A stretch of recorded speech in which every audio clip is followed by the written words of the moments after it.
Right, welcome ladies and gents. Let's talk Shogun episode 1. I have watched it. This is going to be my non-spoiler review. This is a historical drama.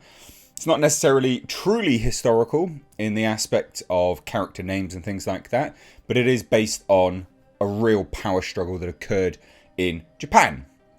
This is absolutely fantastic. It is on FX, so I'd imagine what FX, Hulu, Disney Plus, things like that as well. You can grab it, I'm sure.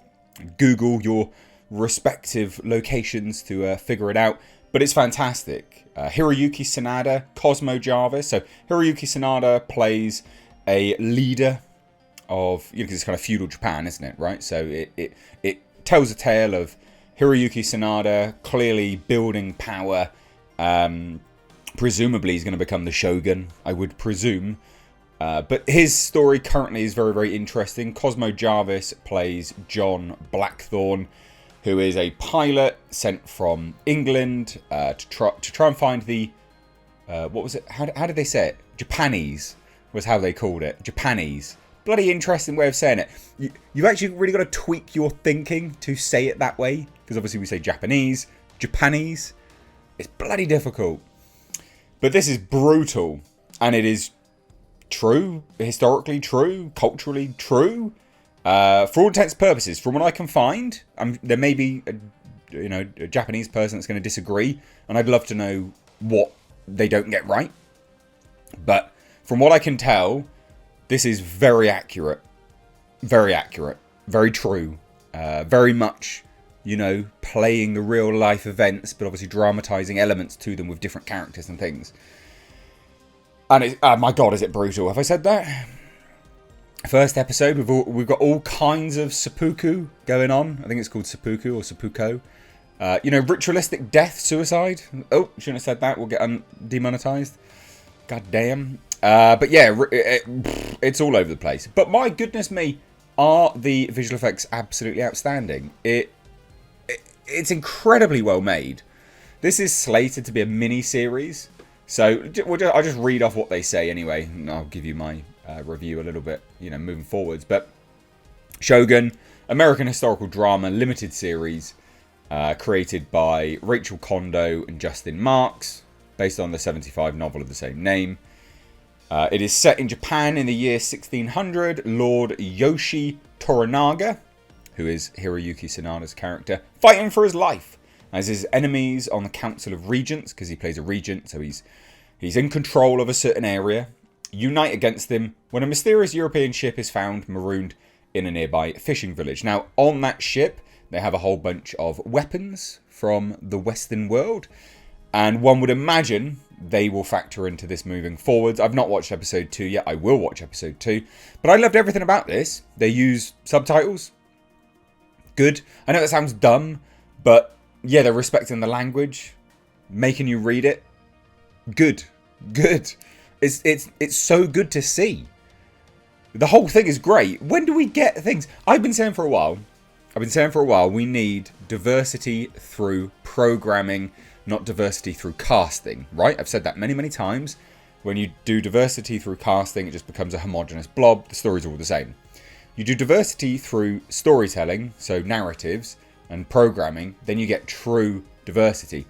I love the fact that we're getting a story set in feudal Japan, and they are very Japanese, or Japanese, as they say in the in the limited series.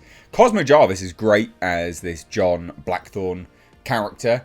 I recognise him from somewhere, but I also don't really know where I recognise him from. He's kind of one of these actors that very clearly has done lots of parts, but he's never had a standout part. Hiroyuki Sanada is just absolutely mind-blowing, as always. He's such a great actor, and it's good to see him doing something here. The props, so the practical effects, the props, the swords, katanas, all of that, absolutely brilliant. Really, really good. The whole thing's great. I don't have a bad word to say about it. It's got 99% on Rotten Tomatoes. I don't know what the audience score is, but it's bloody good. It's really good so far. What do we got? 92% Rotten Tomatoes audience score. But barely anyone's watching it. Only 100 plus ratings. I would strongly recommend you sit down and watch this. They're long episodes as well. They're an hour. And the pacing's really good. A little bit a while to sort of set the stage in episode 1, but once you get into it, you're into it. And you could absolutely unequivocally just binge this as a show. This is really, really good. This is the TV that I wanted, you know, that I've been missing. I haven't watched anything good on TV for quite some time. There's been no good ongoing series. So I'm genuinely interested to see where they go with this as a story. We've got Anna Sawa, who recently was in Monarch. She's much more likeable in this, much better in this. She's really, really good. We've also got Takehiro Hira. So I'm going to have to read some of these out, I'm afraid. Takehiro Hira plays Ishido Kazunara, one of the feudal regents of the region. Really, really good actor as well, showing his sort of strengths here. That everyone's really good in this. Obviously, it's just a plethora of Japanese names, of course. So it's great. I can't reveal much else without spoilers, but there is a brutal moment. Should I say this? Should I not? It's brutal. Someone may or may not get boiled alive. It's just insane. It's great. And as well, the colour grading's great. The editing is great. There's not much that I can pick up on. A little bit of the pacing of the first episode. But like, someone's head gets cut off. Just done. Gone. Head gone. What? Out of the blue. Out of nowhere. Gone. Head's gone. Rolling on the floor. What? Absolutely amazing. And I'm really intrigued to see where they go with the John Blackthorne character. How he progresses.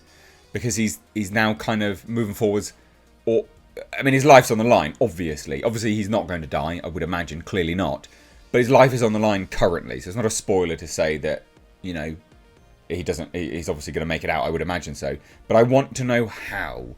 I'm curious how they move things forward in a way that, works narratively. It's great. They've introduced a courtesan as well. They're showing everything. Everything in all of its bloody, gross, disgusting, degenerate glory in this series.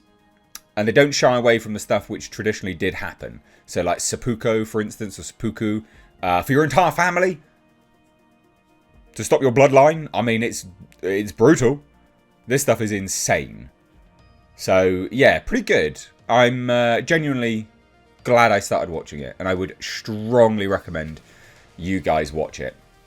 When I watched the trailer, I was blown away by the trailer. This looked absolutely incredible. I couldn't wait to watch it. And now I can't wait to watch the next episode, which I will do shortly. And then I'll give you my review of that. So if you've seen it, let me know what you think. If you've seen episode 1 specifically, let me know what you think of it. If you've watched episode 2, of course, wait for my episode 2 review. But if you're new here, do hit subscribe, turn the bell notifications on. Follow me over on Twitter and Instagram at Mistake Reviews. Thanks so much, ladies and gents, though. Cheers, take care, bye-bye now.